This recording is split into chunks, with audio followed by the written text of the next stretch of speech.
Você vai me falar se é ou não é a mesma pessoa e apertar o espaço junto com a sua resposta. Tudo bem? Tá Sim ou não? Não. Não. Sim. Sim. Sim. Sim. Não. Sim.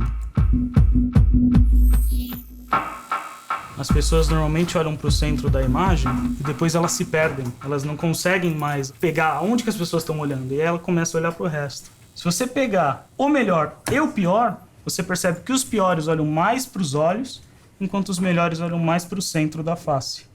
A ideia é, ao invés de fazer um teste com 40 questões, eu posso pegar só a estratégia ocular, fazer o trabalho matemático em cima desses dados e responder se você é ou não é com 1, 2 ou 3 imagens. Nós, professores, sabemos que a gente pode fazer uma prova onde a gente aprova todos os alunos e a gente reprova todos os alunos. A grande dificuldade que o professor tem diante de uma situação como essa é como é que você cria uma prova que permite aquele que estudou mais, né, tenha um desempenho melhor, e aquele que estudou menos, obviamente, pelo fato dele não ter compreendido tanto os conceitos, ele acaba tirando uma nota menor.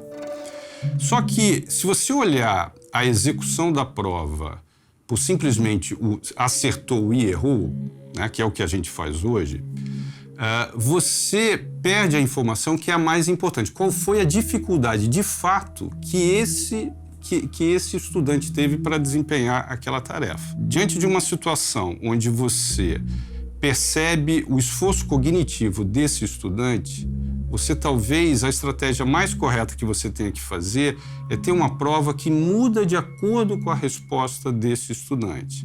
Se ele responder uma questão fácil, sem esforço cognitivo, e a gente pode observar isso pelas ativações que ele, né, teve do cérebro, pela forma como a pupila dele variou, né, o diâmetro da pupila dele variou, aí eu posso falar assim, olha, essa questão que eu imaginava sendo difícil para ele, na verdade foi uma questão trivial. Então eu preciso elevar o nível dessa minha questão para continuar fazendo com que ele tenha o esforço cognitivo que eu acredito que seja importante para o aprendizado dele.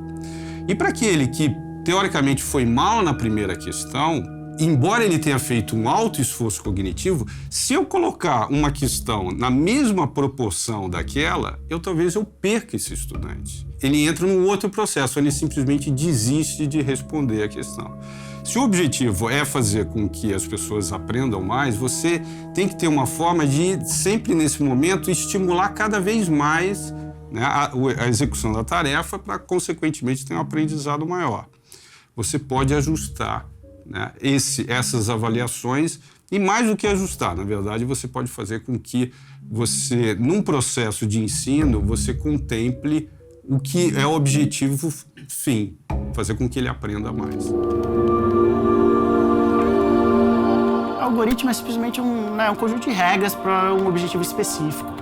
Tá? Então, nós utilizamos nosso laboratório de 15 a 20 algoritmos em todas as pesquisas recentes que fazemos.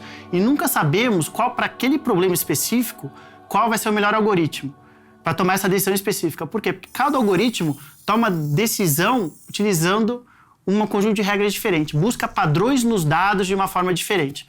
A gente testa o quanto cada um deles está acertando, que nós chamamos de performance preditiva, e dada a melhor performance, a gente escolhe esse algoritmo. A gente fala, ó, esse algoritmo para esse problema, esse algoritmo é o melhor, e a gente consegue uma taxa de, né, uma acurácia, uma acessibilidade, especificidade de tanto, porque eles conseguem te dar um risco, né, uma coisa que nós trabalhamos também, né, o risco, por exemplo, de você ir a óbito em 5 anos.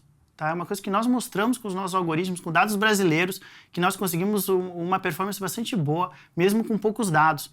Tá? E no futuro a gente vai conseguir também indicar qual o risco, por exemplo, de uma pessoa ter um ataque do coração, né? Infarto agudo do miocárdio nos próximos 5 anos, por exemplo. Né? Ou ter um AVC nos próximos 5 anos, um derrame nos próximos 5 anos. Tá? Dada a sua situação genética, né? As suas características genéticas, comportamentais, socioeconômicas, demográficas, juntando tudo, né? A gente vai conseguir desenvolver esses algoritmos para dar um score de risco, né? Não só de óbito, mas de desenvolvimento de doença. E a grande ironia na área, né, que alguns profissionais ainda têm um pouco de receio dessa questão de substituição do profissional de saúde, que, na verdade, ao permitir que os profissionais tomem melhores decisões, né, você aumenta a demanda pelo trabalho do profissional de saúde. Mais pessoas vão procurar os médicos, por exemplo. Elas vão ter mais confiança num bom diagnóstico, numa boa decisão, né? Então vai ser extremamente benéfico para os profissionais de saúde, ao contrário do que algumas pessoas ainda acham. O ponto é o seguinte, eu fiz toda a programação aqui dentro como se fosse um computador normal. E uma vez feito isso, eu consegui usar os serviços de Watson, que até a Lisa comentou lá na brincadeira, que é o de transcrição de áudio, de entendimento de linguagem natural e depois para passar o texto para áudio novamente. Falando especificamente sobre o Watson, que é o que eu trabalho já faz um bom tempo, ele começou lá em 2011 no Jeopardy! O Jeopardy! É um jogo de perguntas e respostas bastante curioso, porque ao invés do apresentador dar uma resposta, ou uma pergunta, né, ele sempre retorna com uma informação. Qual que é a ideia? Se eu falasse, por exemplo, claustrofobia. Muitas vezes, quando eu faço essa brincadeira, a pessoa fala, medo de ficar em local fechado. Eu falo, pô, você teria errado o Jeopardy! A pessoa, não, como assim? Claustrofobia é o medo. Eu falo, porque necessariamente para o jogo você tem que devolver com uma pergunta. E é um ramo bastante complexo conseguir entender o contexto e gerar uma pergunta. Isso já é inteligência artificial. Então o Watson foi treinado com toda a base do Wikipedia. Ele não estava conectado na internet para não ser injusto com os outros jogadores. Tinha um braço mecânico, até por sinal, porque o cérebro humano demora até 3 segundos para processar uma informação. E ele ganhou o Jeopardy! Usando os serviços de transcrição de áudio, né? Porque ele falava também. Mas isso não era tudo. Até então era uma super máquina. Aí você deve perguntar, poxa, e como isso já está democratizado? Os pesquisadores da IBM começaram a falar, a gente precisa fazer alguma coisa diferente, que seja totalmente democratizado. Considerando essa transformação digital, tantos dados disponíveis, não pode ser uma máquina numa sala que responda perguntas e respostas. E por isso que hoje os serviços de Watson estão na nuvem. Qualquer pessoa pode acessar esses serviços. E não é uma super máquina que faz tudo. São pequenas caixas, uma caixa que faz transcrição de áudio, uma caixa que entende a linguagem natural, uma caixa que entende imagem. Você vai mandar uma foto e ele entender o que é. Queries em banco de dados. Não, eu quero fazer um modelo estatístico. Então já são coisas prontas que a IBM fez e democratizou. A revolução que a gente passa é a revolução da informação. A gente precisa rever diversos conceitos e a educação vai ser realmente a mola propulsora de tudo isso. Nós, como professores, precisamos rever a forma como a gente passa esse conhecimento. Ao meu ver, tão básico quanto o português, tão básico quanto a matemática, tão básico quanto as questões relacionadas às relações humanas, que precisa ser ensinado desde o início. Quer dizer, as pessoas vão ter que começar, de alguma maneira, a aprender qual é a lógica da programação. Como é que eu faço um programa? Como é que eu automatizo esse processo? E, na verdade, é isso que as crianças querem desde agora. Elas querem aprender a programar. Vai ter que considerar dentro, como um índice importante de alfabetização, não só ler e escrever, mas vai ter que ser ler e escrever e, de alguma maneira, entender um processo de lógica, né, relacionada à própria computação. Porque é isso que a gente vai acabar convivendo, já está convivendo, mas vai conviver muito mais. O que eu acredito é que muita gente ainda não vê valor na inteligência artificial. Muitas pessoas nem sabem que ela está disponível para qualquer um. Faço muita palestra em muito lugar, workshops, e as pessoas nunca tiveram contato com isso.